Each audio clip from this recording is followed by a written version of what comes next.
Good afternoon. It's Tuesday. It's your afternoon pause and it's raining, so can't be from the roof live again.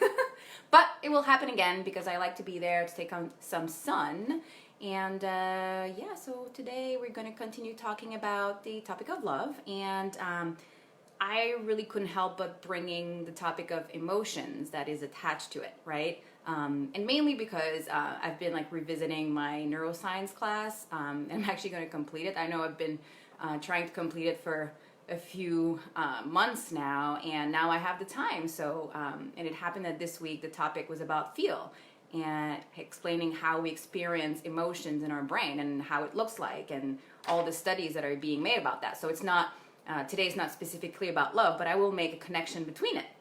So yesterday I quoted, you can invite love, but you cannot dictate how, when, and where love expresses itself. So in neuroscience, we know that our brain is always in search of meaning, right? And it responds to the stimulus around us, and our emotions are there, they exist so that we focus our attention. So when we look at the classical definition of how we feel, there's three things that we feel. So we feel emotions, which are made to in the unconscious level, right? Like there's something that triggers us a stimulus and we feel an emotion. And then there's our feelings. The feelings is basically the embodiment of the emotion. It's the conscious feeling of that emotion manifesting, basically. And then the third way is our moods. And our moods is basically like our thermostat. So it's how we experience an emotion and a feeling in the long term, right? The sustainability of that feeling. So in terms of love, hi Kristen, good to see you, long time no see. So in terms of emotion, it's an emotion you find yourself embodying as part of your, is it an emotion that you find yourself embodying as your internal thermostat? And I'm talking about love now, like, is love part of your regular thermostat, and how long do you sustain that emotion?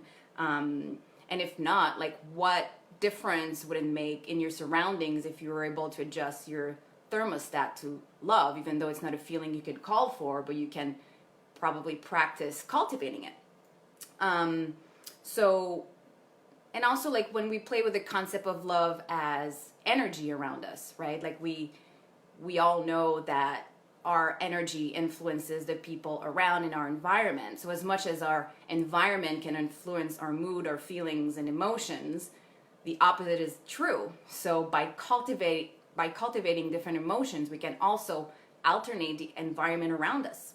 So there's a great quote from William James. It's an American philosopher and psychologist, and it's a quote that my teacher used in her classes this week, and it's really powerful. It says this: conceive yourself, if possible, suddenly stripped of all emotions, which your world now inspires you, and try to imagine as it exists purely by itself without your favorable or unfavorable, hopeful or apprehensive comment. It will be almost impossible for you to realize such conditions of negativity and deadness. No one portion of the universe would then have importance beyond another, and the world collection of things and series of events would be without significance, character, expression, perspective. Whatever of value, interest, or meaning our respective worlds may appear endued with are thus pure gift of the spectator's mind.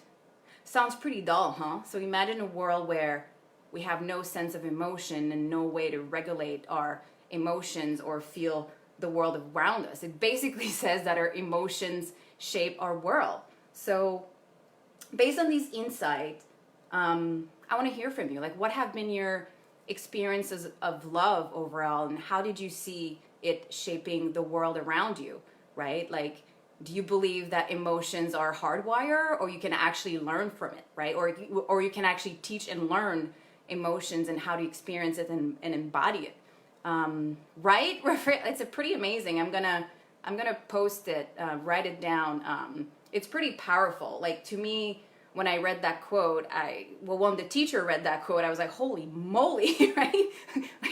Like oftentimes, especially in corporation, we talk about don't put in emotions into your decisions, and yet our emotions are there to actually regulate our decision and take more conscious action. So, it's a balance between both, and there's fine nuances in between, but emotions are important, and therefore love. So how have been your experience of love, and how can you cultivate love this week more? So I will leave you at that. And tomorrow I have a beautiful guest. And what is kindness? What is love without kindness? So it will be a beautiful poem. Some of you already know who it is, because when you mention kindness, you have one name that comes to your mind probably. And I will wish you to stay safe, stay home, ponder on love and how you can expend love and be it as energy. And I will see you tomorrow.